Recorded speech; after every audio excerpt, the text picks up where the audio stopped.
ചിരപുരാതനവും ചരിത്രപ്രസിദ്ധവുമായ ചേർത്തല വേളൂർവട്ടം മഹാദേവ ക്ഷേത്രത്തിൽ ഉത്സവത്തിന് തുടക്കമായി. ബ്രഹ്മശ്രീ മോനാട്ടുമന കൃഷ്ണൻ നമ്പൂതിരി കൊടിയേറ്റ് കർമ്മം നിർവഹിച്ചു. നാടിൻ്റെ വിവിധ സ്ഥലങ്ങളിൽ നിന്നുള്ള ആയിരക്കണക്കിന് ഭക്തജനങ്ങൾ കൊടിയേറ്റ് ചടങ്ങിൽ പങ്കെടുത്തു. മാർച്ച് 10-ന് സമാപിക്കും. പുണ്യപുരാതനവും ചരിത്രപ്രസിദ്ധവുമായ ചേർത്തല വേളൂർവട്ടം മഹാദേവർ ക്ഷേത്രത്തിലെ തിരുവുത്സവത്തിന് കൊടികയറി. ഞായറാഴ്ച രാവിലെ 9-നും 10-നും മധ്യേയായിരുന്നു കൊടിയേറ്റ. ബ്രഹ്മശ്രീ മോനാട്ടുമനയ്ക്കൽ കൃഷ്ണൻ നമ്പൂതിരിയും ഗോവിന്ദൻ നമ്പൂതിരിയും മുഖ്യ കാർമ്മികത്വം വഹിച്ചു.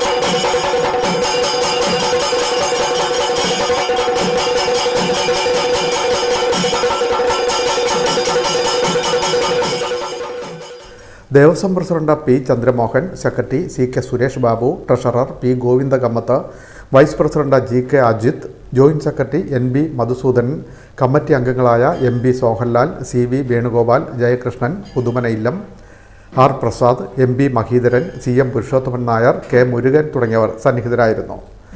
ആയിരക്കണക്കിന് ഭക്തജനങ്ങളും പങ്കെടുത്തു.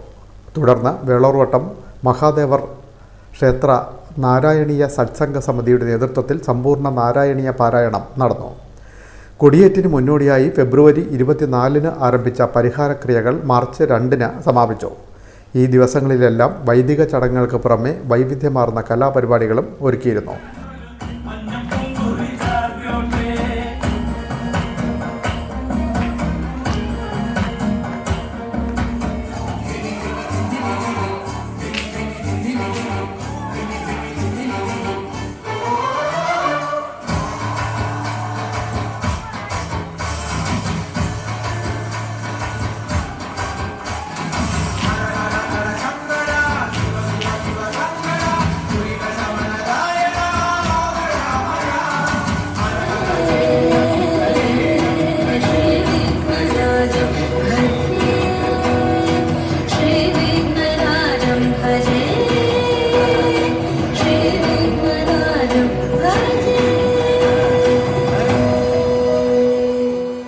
ദിവസവും രാവിലെ ക്ഷേത്ര ചടങ്ങുകളും വൈകിട്ട് ക്ഷേത്രകലകൾ ഉൾപ്പെടെയുള്ള കലാപരിപാടികളുമാണ് നടന്നത്. ഉത്സവത്തോടനുബന്ധിച്ച് കാഴ്ചശ്രീബലി, ഓട്ടംതുള്ളൽ, ഋഷഭവാഹന എഴുന്നള്ളത്ത്, കഥകളി, ഭക്തിഗാനസുധ, തിരുവാതിര, നാടകം, ശിവരാത്രി സംഗീതോത്സവം, ഗാനമേള, കഥാപ്രസംഗം, സ്പെഷ്യൽ പഞ്ചാരിമേളം, ബാലെ തുടങ്ങിയ പരിപാടികൾ ഒരുക്കിയിട്ടുണ്ട്. മാർച്ച് 8-നാണ് മഹാശിവരാത്രി. മാർച്ച് 10-ന് ആറാട്ടോടെ ഉത്സവം സമാപിക്കും. വിൻമീഡിയ ചേർത്തല.